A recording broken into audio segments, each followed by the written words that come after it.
Next हम नया topic start करते हैं अपना, क्या इनहेरिटेंस। क्या स्टार्ट करते हैं? इनहेरिटेंस। बताओ इनहेरिटेंस क्या होता है?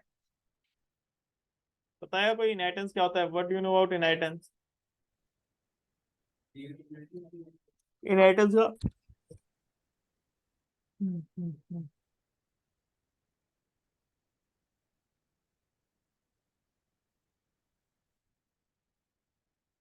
इनहेरिटेंस इनहेरिटेंस का मतलब क्या होता है?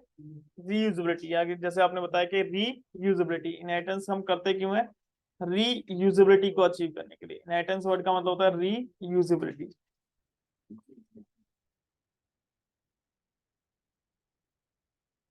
तो इनहेरिटेंस का मेन मोटिव तो रीयूजेबिलिटी। तो इनहेरिटेंस होता क्या है, अभी मैं पहले बताता हूँ। इनहेरिटेंस की अगर मैं रियल वर्ल्ड का एग्जांपल लूँ इनहेरिटेंस का, कैसे होगा? कहीं बताओ रियल वर्ल्ड का एग्जांपल इनहेरिटेंस का। बता भाई, रियल वर्ल्ड का कोई भी एक एग्जांपल बताओ इनहेरिटेंस का, जहां पर इनहेरिटेंस होती हुई दिखती है।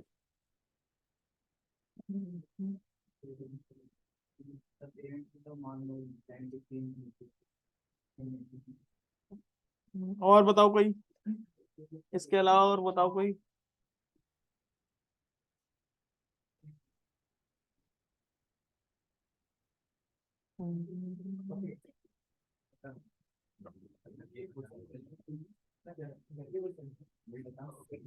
बता भाई बता, और बताओ कोई एग्जांपल।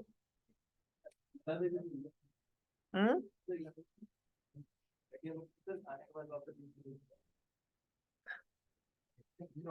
अबे ऐसा एक कोई बताओ ना, जिससे कि वो तो रीयूजेबिलिटी कैसे हुई? वो तो मेरा वही सेम चीज है ना, उसको रीयूज कहाँ से हुआ? यानी कि एक नए प्रोडक्ट, जब कोई ऐसा प्रोडक्ट बन रहा हो, रीयूजेबिलिटी मतलब जबकि कोई है। जैसे आईफोन हो गया, आईफोन 14 हो गया, आईफोन 14 प्रो मैक्स हो गया। तो उसमें क्या रीयूज क्या किया उसने? कुछ फीचर होते हैं जो अल्ट्रा वाले में मिलते हैं, उससे पहले वाले में नहीं होते। उससे पहले वाले में तो रीयूज क्या करा उसने? और बताओ कोई प्रॉपर्टी की बात करेंगे। प्रॉपर्टी की और कार। कैसे कार?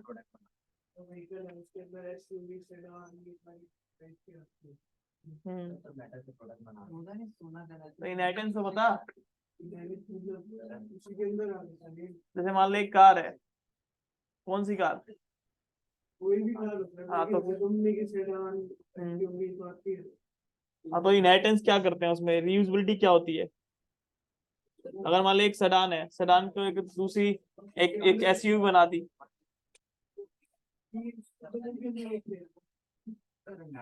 लेकिन सेम प्रोडक्ट होना चाहिए, जैसे कि सेम, यानी उससे इनहेरिट होता हुआ दिखना चाहिए। और बताओ कोई। कैसे पिघलाने कंचा बनाने। अच्छा देखो मैं बताता हूँ कैसे। जैसे सही बोला, सबने ठीक बोला था इनहेरिटेंस। देखो इनहेरिटेंस क्या होता है, जैसे कि मान लो अगर मैं एक बात करता हूँ यहाँ पर, मेरे पास कोई एक ओल्ड प्रोडक्ट है। मेरे पास क्या है, कोई एक ओल्ड प्रोडक्ट है। कोई भी मेरे पास एक ओल्ड प्रोडक्ट है, ठीक है। और आप यहाँ पर एक ब्रांड न्यू प्रोडक्ट लॉन्च कर रहे हो। क्या कर रहे हो यहाँ पर? एक आप ये ब्रांड न्यू प्रोडक्ट लॉन्च कर रहे हो। ये मेरे पास एक न्यू प्रोडक्ट है, ये मेरे पास क्या एक न्यू प्रोडक्ट है। तो मान लो इस ओल्ड प्रोडक्ट के अंदर ये बहुत सारे, हमारे पास ये बहुत सारे इसके पार्ट्स हैं,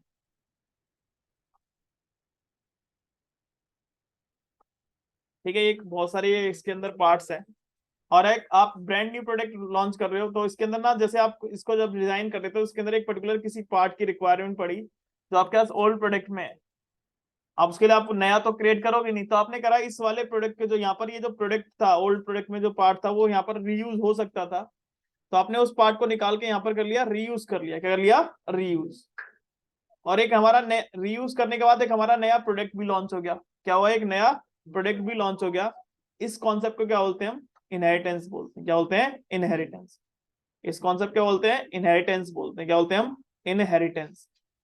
जैसे कि और एग्जांपल, जैसे तुमने कार का दिया, अगर उसको ऐसे बोले तो एक कार हमारे पास मारुति सुजुकी की कंपनी की कार होती है, एक स्विफ्ट कार है हमारे पास। कौन सी कार है? स्विफ्ट। और हमारे पास की कार है डिजायर, क्यों बनाएंगे? एक ब्रांड न्यू कार लॉन्च की, ब्रांड न्यू, उसका एक्सटेंडेड वर्जन नहीं, एक ब्रांड न्यू से अलग कार। एक कार होती है हमारे पास रिड्स, रिड्स होती है रिड्स।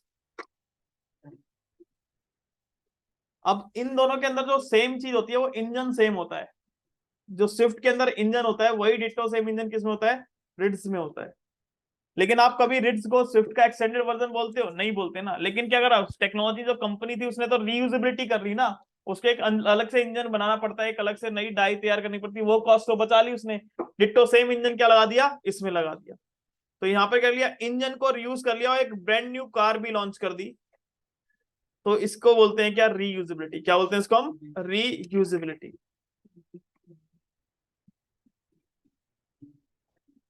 इसको भी क्या बोलते हैं हम? रीयूजेबिलिटी बोलते हैं।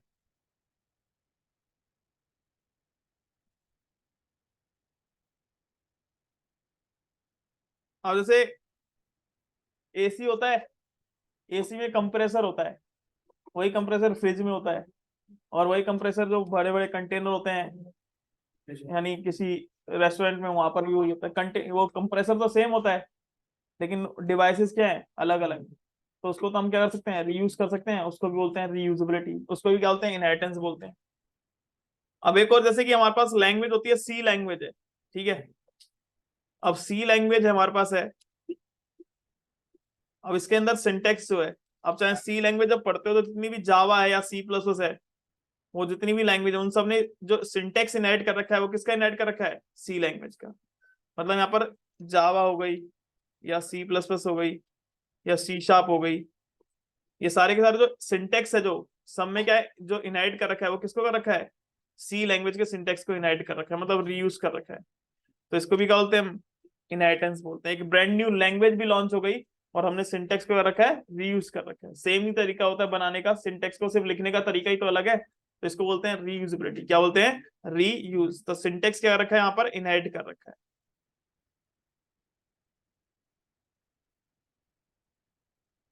इसको भी क्या बोलते हैं हम? इनहेरिटेंस बोलते हैं। क्या बोलते हैं? इनहेरिटेंस। तो रीयूजेबिलिटी, इसको भी क्या बोलते हैं हम? इनहेरिटेंस बोलते हैं। समझ में आया? इस तरीके से।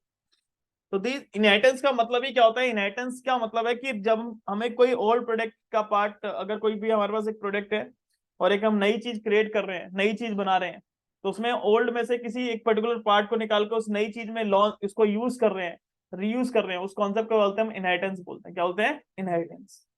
इसको मैं शेयर कर देता हूँ आपको।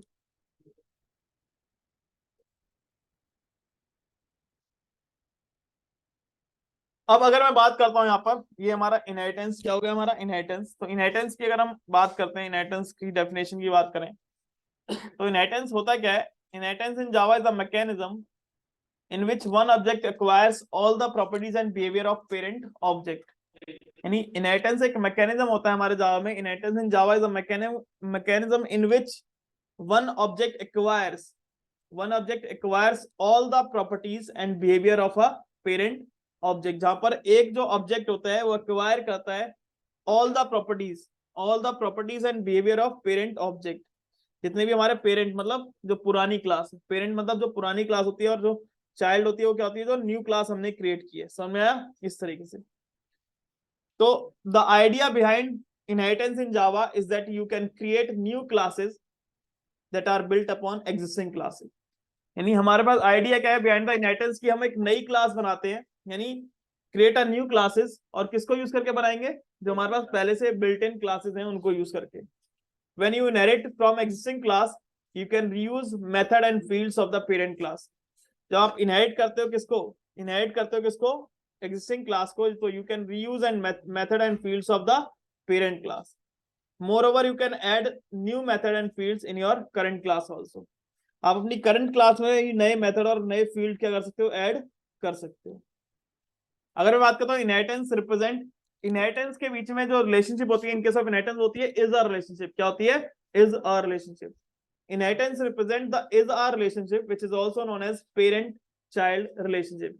जब एक पेरेंट क्लास होती है और एक चाइल्ड क्लास होती है, उस केस में जो रिलेशनशिप होती है वो क्या होती है, इज अ रिलेशनशिप होती है। जैसे कि मान लो फ्रूट्स एक क्लास है, अब फ्रूट के अंदर mango is a fruit, apple is a fruit, तो apple is a fruit, mango is a fruit, orange is a fruit, तो क्या इज अ, कौन सी रिलेशनशिप होती है उसमें, इज अ रिलेशनशिप होती है। समझ में आया? इस तरीके से तो जब भी आप इनहेरिटेंस करते हो तो उसके बीच में रिलेशनशिप क्या होती है, इनहेरिटेंस के बीच में इज अ रिलेशनशिप होती है। और इनहेरिटेंस का मतलब ही क्या होता है कि जब आप प्रीडिफाइंड बिल्ट इन क्लासेस को यूज करके एक नई क्लास बनाते हो, उस कॉन्सेप्ट को बोलते हैं हम इनहेरिटेंस बोलते हैं। Why use inheritance? अब देखो, आपसे कोई क्वेश्चन पूछता है भैया इनहेरिटेंस करते क्यों हैं हम, वाई यूज इनहेरिटेंस, हम क्यों करें इनहेरिटेंस को, तो पहला वाई होता है इनहेरिटेंस का फॉर कोड रीयूजेबिलिटी। पहला तो वाई है कि रीयूजेबिलिटी करने के लिए इनहेरिटेंस करते हैं, और दूसरा आता है फॉर मेथड ओवरराइडिंग। किसके लिए? For method overriding. So run time polymorphism can be achieved. हम इनहेरिटेंस के थ्रू कोड को रीयूज करते हैं और मेथड ओवरराइडिंग को अचीव करने के लिए, किसको, मेथड ओवरराइडिंग को अचीव करने के लिए क्या करते हैं हम, इनहेरिटेंस करते हैं। और मेथड ओवरराइडिंग के थ्रू हम रन टाइम पॉलीमॉर्फिज्म को अचीव करते हैं। किसको अचीव करते हैं? रन टाइम पॉलीमॉर्फिज्म को। मैं मेथड ओवरराइडिंग के थ्रू यानी इनहेरिटेंस के थ्रू कोड रीयूजेबिलिटी को अचीव करता हूं, और मेथड ओवरराइडिंग को अचीव करता हूं, और मेथड ओवरराइडिंग के थ्रू मैं किसको अचीव करता हूं, रन टाइम पॉलीमॉर्फिज्म को अचीव करता हूं। So run time polymorphism can be achieved. बिना मेथड ओवरराइडिंग के हम रन टाइम पॉलीमॉर्फिज्म को अचीव नहीं कर सकते। रन टाइम पॉलीमॉर्फिज्म क्यों करते हैं? रन टाइम पॉलीमॉर्फिज्म के थ्रू हम एब्स्ट्रैक्शन को अचीव करते हैं। किसको अचीव करते हैं? एब्स्ट्रैक्शन को। समझ में आया? तो ये तीनों एक साथ रिलेट होते हैं। इनहेरिटेंस क्यों करते हैं? मेथड ओवरराइडिंग को करने के लिए। मेथड ओवरराइडिंग करते हैं रन टाइम पॉलीमॉर्फिज्म को अचीव करने के लिए, और रन टाइम पॉलीमॉर्फिज्म करते हैं एब्स्ट्रैक्शन को अचीव करने के लिए। किसको? एब्स्ट्रैक्शन को। तो टर्म यूज इन इनहेरिटेंस, तो कुछ इनहेरिटेंस के अंदर टर्म यूज होती हैं। तो सबसे पहले हमारे पास आती है क्लास। क्या होता है एक class? A class is a group of objects which have common properties. Class को आपको पता ही है, a class is a collection of similar type of object. A class is a collection of similar type of objects. It is a template or blueprint from which objects are created. एक template होता है, blueprint होता है, जिसके through क्या करते हैं हम ऑब्जेक्ट को क्रिएट करते हैं। अगर मैं बात करता हूँ सब क्लास और चाइल्ड क्लास की, सब class is a class which inherits the other class. Sub class is a class which inherits the other class. It is also called a derived class, extended class और child class. जो सब class हमारी एक class होती है, सब class क्या बोलते हैं हम, चाइल्ड क्लास बोलते हैं। तो सब class is a class which inherits the other class, जो किसी दूसरी क्लास में करती है, इनहेरिट करती है। It is also called derived class. इसको क्या बोलते हैं हम? ड्राइव्ड क्लास भी बोलते हैं, और एक्सटेंडेड क्लास भी बोलते हैं, और चाइल्ड क्लास भी बोलते हैं। सुपर क्लास और पेरेंट क्लास, सुपर क्लास और parent class. Super class is a class, super class is a class from where sub class inherit, जहां से हम सब क्लास को, सब क्लास जहां से फीचर को इनहेरिट करती है वो क्या होती है हमारी, सुपर क्लास और पेरेंट क्लास होती है। इज कॉल्ड बेस क्लास और अ पेरेंट क्लास।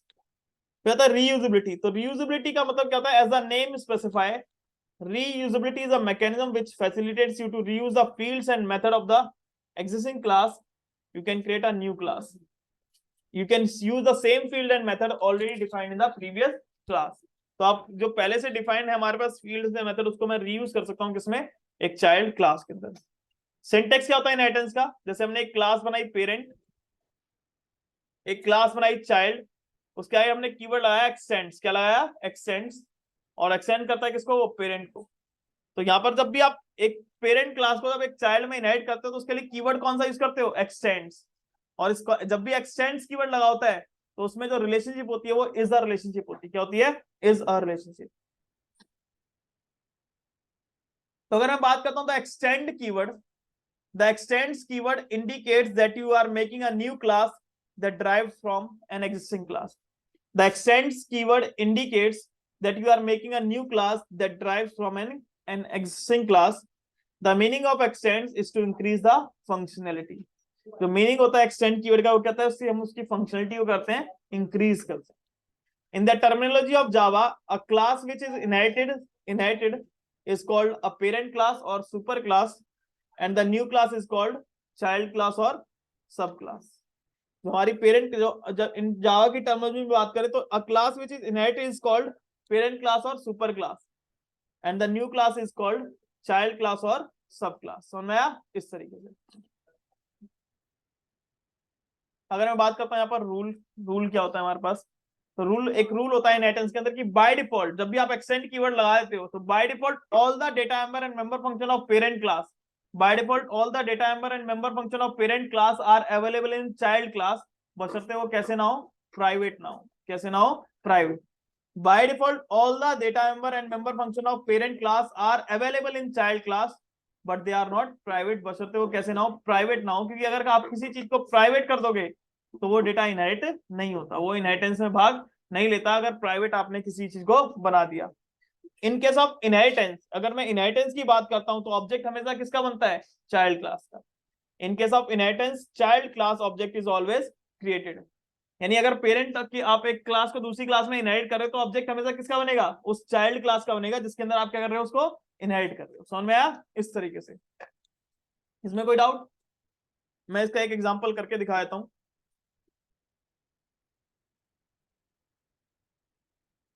जैसे कि मान लो मैंने एक क्लास बनाई पेरेंट के नाम, किसके नाम से, पेरेंट। यहाँ पर मैंने इंट एक्स एक वेरिएबल लिया और इंट वाई एक वेरिएबल लिया। क्या लिया, इंट एक्स ले लिया, एक वाई ले लिया। यहाँ पर मैंने वाइड शो एक मेथड बनाया, क्या बनाया, एक वाइड शो एक मेथड बनाया जिसके अंदर मैंने एसओपी किया system dot out dot print L N, इसमें मैंने एक्स को प्रिंट कराया, और system dot out dot print L N, और यहाँ पर मैंने वाई को प्रिंट कराया। किसको प्रिंट कराया, वाई। तो एसओपी मैंने एक्स को प्रिंट कराया और किसको प्रिंट कराया, वाई को प्रिंट कराया। ये मैंने एक क्लास बना दी पेरेंट। उसके बाद मैंने एक क्लास बनाई, यहाँ पर आप कुछ भी नाम रख सकते हो, मैं सिर्फ पेरेंट चाइल्ड रख रहा हूँ ताकि इजीली समझ में आ जाए, चाइल्ड। इसके आगे मैंने एक्सटेंड्स कीवर्ड लगाया, क्या लगाया, एक्सटेंड्स, जो किसको इनहेरिट करता है, पेरेंट को, जो किसको इनहेरिट करता है, पेरेंट को। This is example. और यहाँ पर रिलेशनशिप कौन सी है, इज अ रिलेशनशिप। क्या है, इज अ रिलेशनशिप। फिर यहाँ पर मैंने एक मेथड बनाया वॉइड गेट। क्या बनाया मैंने, वॉइड गेट मेथड। और इस वॉइड गेटर मेथड के अंदर मैंने गेट मेथड के अंदर दो पैरामीटर पास किए, int x comma int y. Int x comma int y pass किया मैंने। यहाँ पर लिखता हूँ x is equal to x, देखो, और y is equal to y. मैं पहले इसको चलाता हूं, मैंने फिर उसके बाद मैंने पब्लिक स्टैटिक वर्ड मेन बनाया। मैंने अभी आपको बताया कि ऑब्जेक्ट हमेशा किसका बनता है, चाइल्ड का, क्योंकि by default all the data member function of parent class are available in child class. तो चाइल्ड, मेरे पास child, child C1 is equal to new child, child C1 is equal to new child. अब देखो हमारी child class के अंदर सिर्फ एक ही मेथड है मेरे पास, गेट। चाइल्ड क्लास के अंदर सिर्फ एक ही मेथड है मेरे पास, क्या, गेट। तो मैं C1 के ऊपर यहाँ पर डॉट गेट मेथड को कॉल कर देता हूँ। इसके अंदर दो पैरामीटर आते हैं, इंट एक्स और इंट वाई। तो यहाँ पर मैंने पास कर दिया 100 कॉमा 200। अब क्या, अब C1 के अंदर कोई शो मेथड, अगर मैं यहाँ पर C1 के ऊपर डॉट शो चलाता हूं तो क्या ये चलेगा? अगर मेरी क्लास में कोई मेथड नहीं होता और मैं उसके ऑब्जेक्ट पे कॉल करता हूं तो क्या एग्जीक्यूट होता है वो? अगर हमारी क्लास में कोई मेथड है ही नहीं और उसको मैं ऑब्जेक्ट के थ्रू चला रहा हूँ तो चलता नहीं है ना, वैसे तो नॉर्मली नहीं चलता। लेकिन यहाँ पर क्या हो रही है, हमने इनहेरिटेंस करी है, वो मेथड किसका है, पेरेंट में है। लेकिन मैंने रूल लिखवाया ना कि by default all the data member function of parent class are available in child class. तो बाय डिफॉल्ट ये सारे के सारे मेंबर कहाँ जाएंगे, चाइल्ड में आ जाएंगे। तो C1 पे डॉट शो चलाऊंगा तो ये शो भी चल जाएगा। और जबकि एक्स और वाई भी क्या आएंगे, नीचे आएंगे। और एक्स और वाई जब नीचे आएंगे तो यहाँ पर आएंगे क्लास इंस्टेंस में। तो यहाँ पर क्या लगाना पड़ेगा मेरे को, दिस डॉट एक्स और दिस डॉट वाई, क्योंकि मैंने अपनी क्लास में तो इंस्टेंस वेरिएबल नहीं बनाए, लेकिन पेरेंट से तो इनहेरिट होकर इंस्टेंस वेरिएबल आएंगे। तो उसके लिए क्या करते हैं हम, दिस डॉट एक्स और दिस डॉट वाई लगाते हैं। अब ऑब्जेक्ट जो बनेगा वो किसका बनेगा, चाइल्ड क्लास का। तो हम अपनी फाइल को किस नाम से सेव करेंगे, जिसके अंदर क्या होता है, मेन मेथड होता है। मैं अपनी फाइल को किस नाम से सेव करता हूं, जिसके अंदर क्या होता है, मेन मेथड होता है। तो मैं यहाँ पर गया, इस बैच में मैंने फाइल को सेव कर दिया चाइल्ड के नाम से। तो मैं यहाँ पर गया, इसमें मैंने कंपाइल किया, CLS लिखा, जावा सी चाइल्ड। तो कंपाइल फाइन, फिर जावा चाइल्ड। और जैसे मैं यहाँ पर एंटर मारता हूँ तो क्या आ रहा है, यहाँ पर 100 आ रहा है और क्या आ रहा है, 200 आ रहा है। क्या आ रहा है, 100 और 200।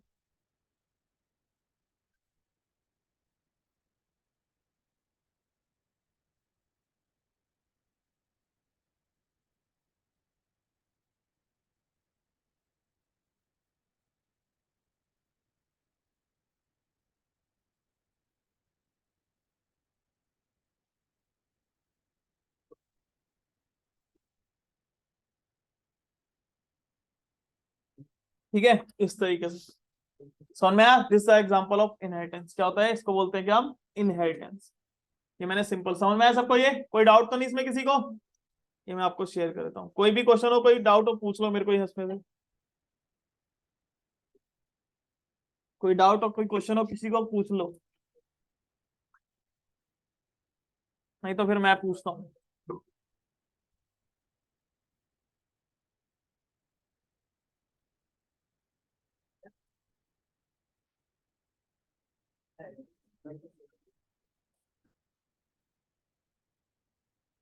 समझ में आया सबको, आए कराऊं।